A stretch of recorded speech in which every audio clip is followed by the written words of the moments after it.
The iPhone 7 and 7 Plus have both been announced in beautiful new jet black colors and just black. So let's go ahead and recap everything that's happened today and share with you everything you need to know about these new iPhones. There's a new Apple Watch.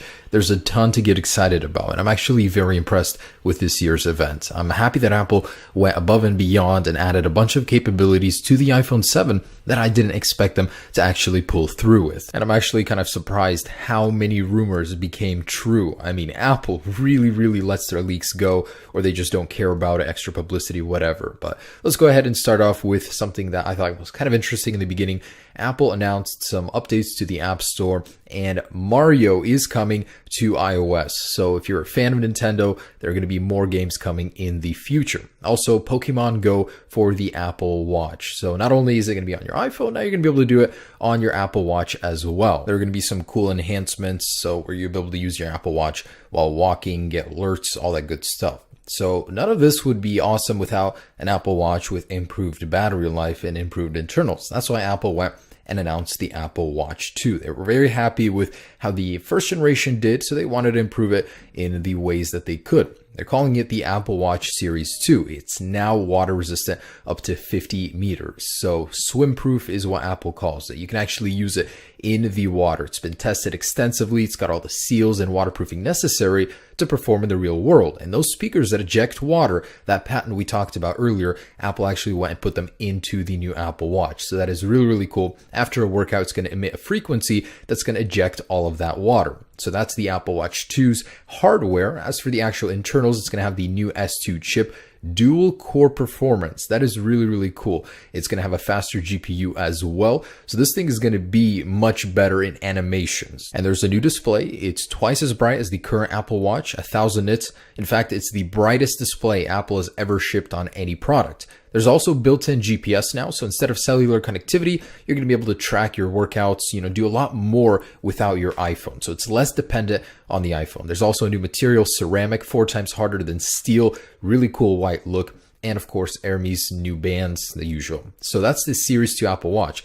Cool thing about the first series, Apple Watch, it's sticking around. Apple's actually going to stick that new dual-core processor inside of it and keep the price point low at $269. The new one starts at $369. There's a Nike exclusive version, which has some little software tweaks and a special band. It looks kind of cool. And in general, the Apple Watch, not a huge upgrade, but my favorite thing has to be the water resistance. I hate having to take it off, going to a jacuzzi, a pool. Now you're going to be able to track all of your activity in the water. So a nice update. It's going to start at $369 and it's going to be available to pre-order on the 9th and shipping later this month on the 16th. And Apple talked about the iOS 10 update. Nothing really new. I was disappointed to learn they're not announcing a dark mode. So they jumped into the iPhone 7 right away with the new space black color, except they're calling it jet black. It's a polished version.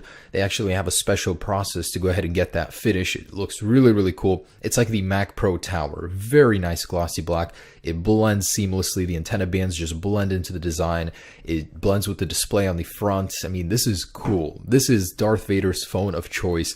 And the iPhone 7 Plus pictured with that dual lens camera doesn't look too bad. I like how the body morphs into the camera. So are there any surprises with design?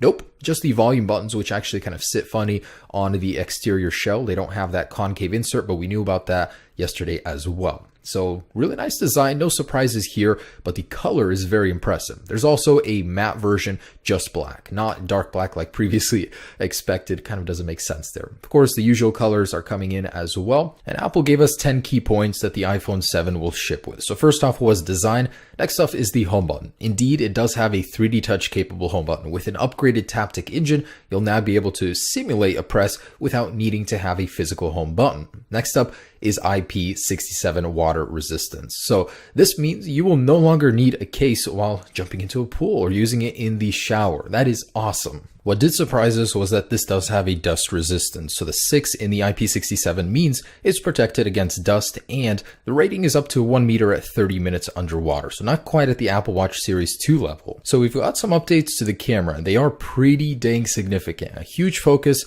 of the iPhone 7 is on low light photography, being able to capture images better in low light. So it's got optical image stabilization on the standard 4.7-inch model. As predicted, there's a wider aperture for better capturing light, especially in low light environments. environments, an improved 6-element lens, and the signal image processor is much better. So you're getting 60% better improvement and a 30% reduction in power usage. And just as predicted, the flash unit now houses 4 LEDs for a 50% brighter flash, and it has a cool new feature called flicker detection. So if there's a light source that's flickering, it's going to compensate for it, which will make your pictures appear better. And Apple did give us a demo of the photography. So we got some images in high quality that looked great. I mean, it picks up light, especially in darker environments, very well. That was one of my biggest complaints with iPhones, is that low light versus the S7, they just cannot compete. Now with that wider aperture, it's going to be much better. And the actual pixel sizes on the camera sensor are larger, so you'll be able to pick up color a little bit better. And the front-facing camera got a huge upgrade as well to 7 megapixels.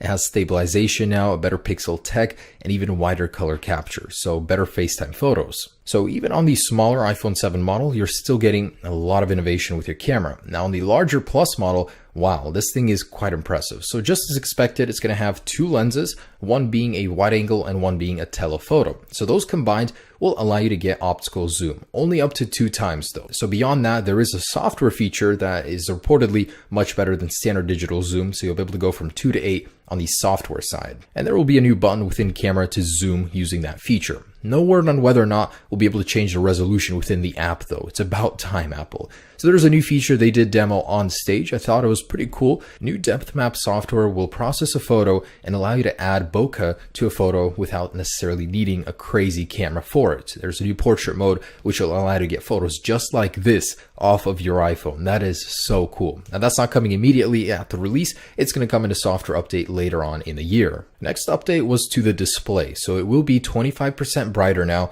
and it supports a wider array of colors. So that's the P3 color gamut I was talking about. No word on the True Tone display feature yet. I'm still hoping it's going to be added as one of those little silent features Apple doesn't mention at the keynote. Apple did an upgrade to the speakers as well. As expected, one of them on the bottom is fake. The other speaker, stereo speaker, is in the actual headset speaker on the front of the display. I think that's pretty damn cool. It's going to allow for a wider sound. It's going to be more immersive, I think. Apple did talk about why they're going wireless. It's an old tech. They wanted to make room in the iPhone for future technology, and space comes at a cost in such a small little design. So they wanted to go wireless, and with new AirPods, they were able to achieve that. They're actually pretty damn impressive. 5 hours of battery life from each one. They can be used simultaneously or individually. They have a new W1 processor, which is that custom Bluetooth chip we were talking about. Apple was creating infrared sensors so they know when they're in your ear, and accelerometers. The way you actually set them up is pretty cool. You just open the case and put it right next to the iPhone, and it'll begin the setup immediately. No software controls, nothing like that. That is very impressive. And there's a seamless experience between all of your devices. Now, the amount of tech Apple shoved into these little headphones are impressive. I mean, they're just loaded, jam-packed with sensors. And can you imagine how easy it will be to lose these? They are tiny. So that's what makes it so impressive. It's small, yet filled with so much tech. 24 hours of battery life using the actual case, and you'll be able to charge that with a lightning cable. Apple did upgrade the rest of the Beats lineup with a new W1 chip as well for seamless integration with all of your devices. Now, the Beats Solo 3 now feature 40 hours of battery life, so I will be getting those as well, and I think they're going to feature the new gloss black color, if I'm not mistaken. The 9th point was specific iPhones in Japan to support their version of Apple Pay, Felica, I believe that's how it's pronounced. That's going to be available later in October, so a hardware exclusive just for Japan. And lastly, we get to performance. This one is very, very impressive. So the Apple A10 chip is now quad core. You're getting 2 processors that are based on efficiency and 2 on high performance. In general, 120 times more powerful than the very first iPhone. So 2 of these cores are going to run at a very slow pace at 1/5 of the total power. The rest are going to be very high performance. So whenever you need them, there's a special software that'll determine which applications need which side of the processor to run on. Graphical performance is 50% improved while only needing 2/3 of the power of the A9 chip to run at the same pace. It's 240 times faster than the original iPhone. That is pretty impressive. And they did give some demos of what this raw power can do. What impressed me the most was an Adobe Lightroom, which has 90% of the features of the desktop version. It could do everything it can on your smartphone using that power. That is cool. Now with the games, Console quality was thrown around as well, as it is every single year, but will we actually achieve that? Who knows? And battery life. So we know that the batteries are larger in actual capacity and the ratings are better as well. So this is the longest lasting battery ever on an iPhone. On the iPhone 7, you're going to get about 2 hours over the 6S, and on the 7 Plus, you'll get an hour over the 6S Plus. So these are the iPhones. This is what they can do. Mainly the color is the biggest change, and the cameras. Besides that, little refinements everywhere else, and performance is a really big one as well. So guys,